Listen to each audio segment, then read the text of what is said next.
This channel does not promote any violence, harmful, or illegal activities. All content provided by this channel is meant for an educational and information purpose only.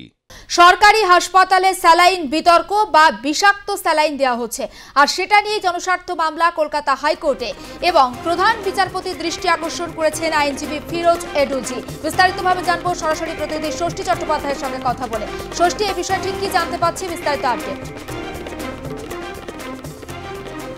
দেখো, গত কয়েকদিন ধরেই সংবাদপত্র হোক বা social মিডিয়াতে click করলেই কিন্তু একটি ঘটনা বারবার উঠে আসছে যে রাজ্যের বেশ কিছু সরকারি হাসপাতালে যেখানে প্রসূতিকে মূলত যে স্যালাইন বা রোগীকে যে স্যালাইন দেওয়া হয়েছে সেই স্যালাইন দেওয়ার পরেই অসুস্থ হয়েছে এবং মৃত্যুর মতো ঘটনা ঘটেছে।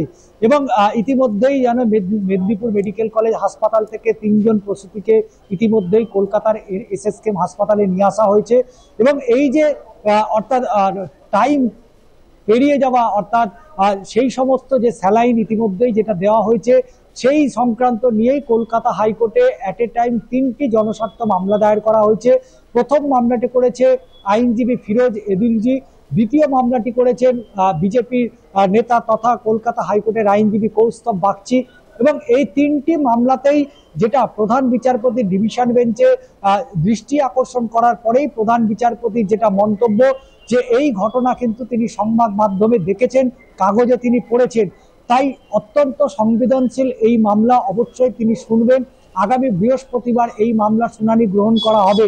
এবং মূলত মামলাকারীরা দাবি করেছেন যে মেয়াদ উত্তীর্ণ যে সমস্ত স্যালাইন, যেটা মূলত যে সমস্ত এই সংস্থাকে মূলত ব্ল্যাক লিস্ট করে দেওয়া হয়েছিল এবং এই যে সংস্থা সেই সংস্থাকে বরাদ দেওয়া হয়েছে, কেন তাকে বরাদ দেওয়া হলো এ বিষয়ে তদন্তের প্রয়োজন, ঘটনার সিবিআই তদন্তের প্রয়োজনীয়তা রয়েছে। এবং শুধু তাই নয়, রাজ্যের সমস্ত সরকারি হাসপাতালগুলোতে মনিটরিং করতে হবে কি ধরনের স্যালাইন দেওয়া হচ্ছে রোগীদেরকে এবং সেই স্যালাইনের কতটা তারিখ অর্থাৎ মেয়াদ উত্তীর্ণ সময় কখন, এই পুরো বিষয়টা পুঙ্খানুপুঙ্খ যাতে কলকাতা হাইকোর্ট রিপোর্ট তলব করে এই মর্মেই মূলত জনস্বার্থ মামলা দায়ের করা হয়েছে। আগামী বৃহস্পতিবার, চলতি সপ্তাহে বৃহস্পতিবার এই মামলার শুনানির সম্ভাবনা রয়েছে প্রধান বিচারপতি ডিভিশন বেঞ্চে। অবশ্যই আমাদের নজর থাকবে। ষষ্ঠী, নজর রাখো। আপাতত তোমাকে ধন্যবাদ। এবং সরকারি হাসপাতালে এই যে স্যালাইন বিতর্ক আর সেই স্যালাইন বিতর্ক নিয়ে এবার জনস্বার্থ মামলা দায়ের হয়েছে কলকাতা হাইকোর্টে। মামলা দায়ের করেছেন আইনজীবী ফিরোজ এডুলজি, পাশাপাশি মামলা দায়ের করেছেন আইনজীবী কৌস্তব বাগচিও। প্রধান বিচারপতির দৃষ্টি আকর্ষণ করেছেন তারা।